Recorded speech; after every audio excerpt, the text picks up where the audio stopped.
Hi everyone. आज के lecture में हम पढ़ेंगे एजेंट्स ऑफ पॉलिनेशन। तो हमने लास्ट लेक्चर में पढ़ा था कि पॉलिनेशन होता क्या है, और इस लेक्चर में हम देखेंगे कि एजेंट्स ऑफ पॉलिनेशन क्या है। इसका मतलब ये है कि किसके ज़रिए से पॉलिनेशन हो रहा है। मतलब ये कि पॉलन एंथर से स्टिग्मा पे किसके ज़रिए से ट्रांसफ़र हो रहा है। मेनली क्रॉस पॉलिनेशन, जब एक प्लांट के फ्लावर से दूसरे प्लांट के फ्लावर में अगर पॉलिनेशन हो रहा है तब हमको ज़्यादा ज़रूरत होती है एजेंट की। एक एजेंट मतलब एक ज़रिया, वो लिविंग भी हो सकता है और नॉन लिविंग भी हो सकता है। तो पहले हम देखते हैं कि नॉन लिविंग क्या है। नॉन लिविंग मतलब जो जीवित नहीं है, जिसको हम एबायोटिक कहेंगे, लाइफलेस। ये दो तरह के होते हैं, दो तरह से हो सकता है पॉलिनेशन एबायोटिक फैक्टर से। एक है विंड, जिसको हम एनीमोफिली बोलेंगे। अगर पॉलिनेशन हवा के ज़रिए से हो रहा है, किसी भी प्लांट में अगर पॉलिनेशन हो रहा है विंड के ज़रिए, तो उसको हम एनीमोफिली कहेंगे। ठीक, जिस जिस फ्लावर में भी होगा। और अगर किसी फ्लावर में वाटर के ज़रिए से हो रहा है पॉलिनेशन, तो उसको हम क्या कहेंगे, हाइड्रोफिली। वाटर तो समझ में ही आता है, हाइड्रा, तो हाइड्रोफिली बोलेंगे उसको। तो हमने पढ़ लिया कि कौन कौन नॉन लिविंग चीज़ से हो रहा है पॉलिनेशन। वो कौन से दो एबायोटिक फैक्टर्स हैं, एक है विंड है और एक है वाटर। विंड से अगर हो रही तो उसको हम एनीमोफिली बोलेंगे, और अगर वाटर से तो हाइड्रोफिली। और इस लेक्चर में हम बात करेंगे एनीमोफिली के बारे में। अब आगे देखो कि अगर पॉलिनेशन लिविंग बीइंग से हो रहा है तो उसको हम बायोटिक बोलेंगे, बायोटिक एजेंट। ठीक है, वो लिविंग बीइंग में इंसेक्ट्स भी हैं, बर्ड्स वगैरह, बैट्स भी हैं, बैट्स चमगादड़, वो भी, यहाँ तक कि हम ह्यूमन बीइंग्स भी इंक्लूडेड है उसमें। इसके बारे में हम जो नेक्स्ट लेक्चर आएगा उसके बाद में डिटेल में डिस्कस करेंगे। ठीक है, बस मैंने आपको ये बता दिया भी कि बायोटिक फैक्टर में कौन कौन इंक्लूड हैं। तो अब ये देखो कि चांसेस किसके ज़्यादा होते हैं कि पॉलिनेशन किसके ज़रिए ज़्यादा हो। तो एबायोटिक से चांसेस कम है और ज़्यादा किससे हैं, लिविंग से, बायोटिक फैक्टर से। ठीक है, बायोटिक के चांसेस बहुत ज़्यादा हैं और एबायोटिक के बहुत कम है, बहुत कम होता है। ठीक है, अगर बायोटिक एबायोटिक की बात हो रही तो कौन जीत रहा है, बायोटिक। ठीक, अब देखो ये क्या है, ये डायग्राम तुम्हें दिख रहा है, ये स्टेमेन है, फिलामेंट है, उसके ऊपर एंथर है, तो ये पूरा क्या बन गया, स्टेमेन, जो कि है कौन सा पार्ट, मेल पार्ट। और दूसरा ये उसकी साइड में कौन सा डायग्राम बना है, गाइनोशियम का, जिसको हम पिस्टल भी बोलते हैं। ठीक है, तो ये अब हम पढ़ते हैं कि एनीमोफिली में क्या क्या चीज़ें ज़रूरी हैं, क्या क्या एक फ्लावर का स्ट्रक्चर होना चाहिए, कैसा फ्लावर का स्ट्रक्चर होना चाहिए कि वो विंड पॉलिनेशन कर सके। देखो ऐसा क्यों है, तो पहले पहले ये देखो कि इस एंथर से क्या रिलीज होगा, पॉलन ग्रेन। पढ़ चुकी हम कैसे बनता है, क्या होता है उसका फॉर्मेशन का सब कुछ।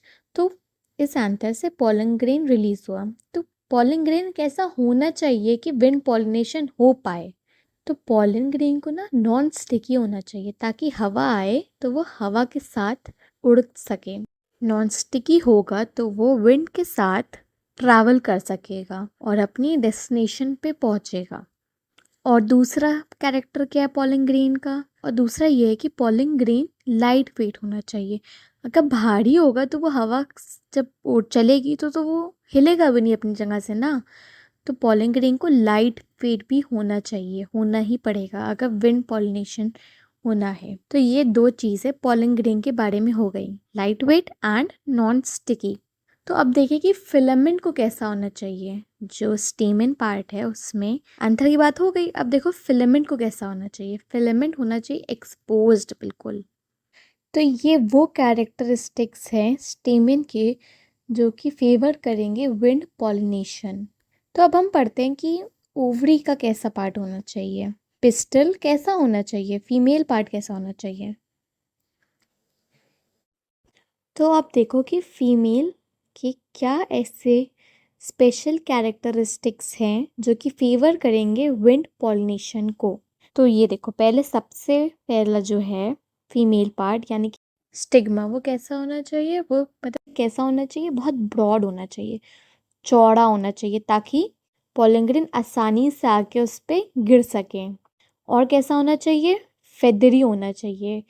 फेदरी मतलब जैसे मोर का पंख देखा है, उसके बहुत अच्छे अच्छे फेदर्स नहीं होते, सॉफ्ट सॉफ्ट से, वैसा होना चाहिए। ये देखो मैंने दिखाया भी है, ऐसा होना चाहिए फेदरी, ताकि वो पॉलन ग्रेन को ट्रैप कर सके, उस पे आके पॉलन ग्रेन फंस जाए। अब ये सुनो कि जिन जिन फ्लावर्स में विंड के थ्रू पॉलिनेशन हो रही है, उनमें स्टेमेंस और पिस्टल का नंबर कितना प्रोड्यूस होता है। स्टेमन कितने प्रोड्यूस होंगे और गाइनोशियम कितने प्रोड्यूस होंगे। तो सोचो, देखो स्टेमन का नंबर ज़्यादा प्रोड्यूस होगा, बहुत ज़्यादा अमाउंट में प्रोड्यूस होंगे, क्योंकि पॉलन ग्रेन्स बहुत ज़्यादा प्रोड्यूस होना है। क्यों ऐसा, क्योंकि उसमें पॉलन ग्रेन का वेस्टेज बहुत होगा, क्योंकि विंड के थ्रू पॉलिनेट होना है ना, विंड के थ्रू पॉलिनेट होना है, तो कुछ रास्ते ही में गिर गए, पहुंच ही नहीं पाए स्टिग्मा तक के, तो विंड के पॉलिनेशन के थ्रू बहुत ज़्यादा वेस्टेज हो गया पॉलिन ग्रेन का, इसलिए ये ज़्यादा अमाउंट में प्रोड्यूस होते हैं। तो ये बात स्टेमन की हो गई। अब सुनो, गाइनोशियम में पिस्टल वाला पार्ट कितना प्रोड्यूस होगा, कितना होना चाहिए, सोचो। ये कम होना चाहिए, गाइनोशियम का नंबर कम होता है प्रोड्यूस होने का, क्योंकि स्टीमेंस का नंबर ज़्यादा क्यों होगा, अब ये समझो।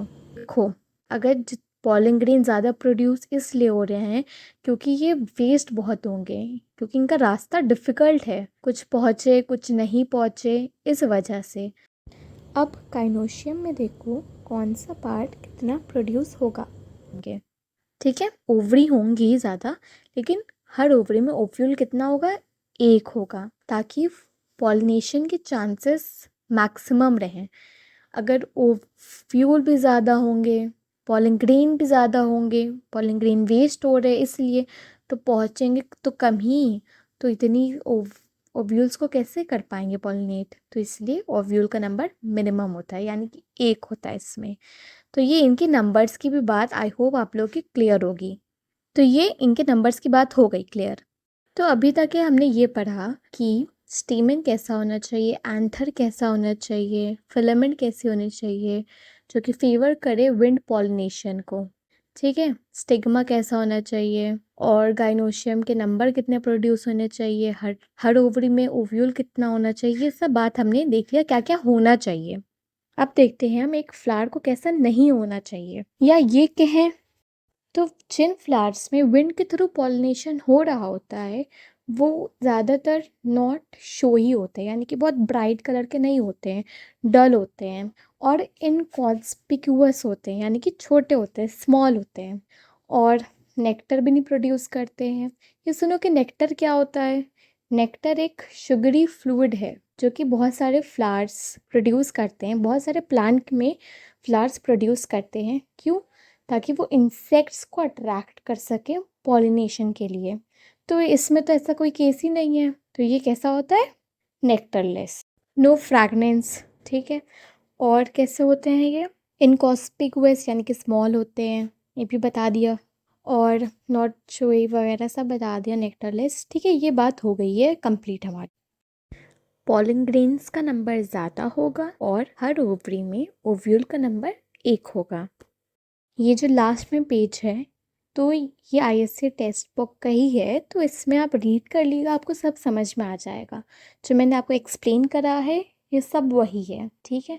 एक लास्ट पॉइंट एंथर के बारे में और है कि एंथर को बहुत वर्सेटाइल होना चाहिए, मतलब कि एंथर जो है वो हवा में मज़े में हिले डुले, ठीक, hang freely in the air.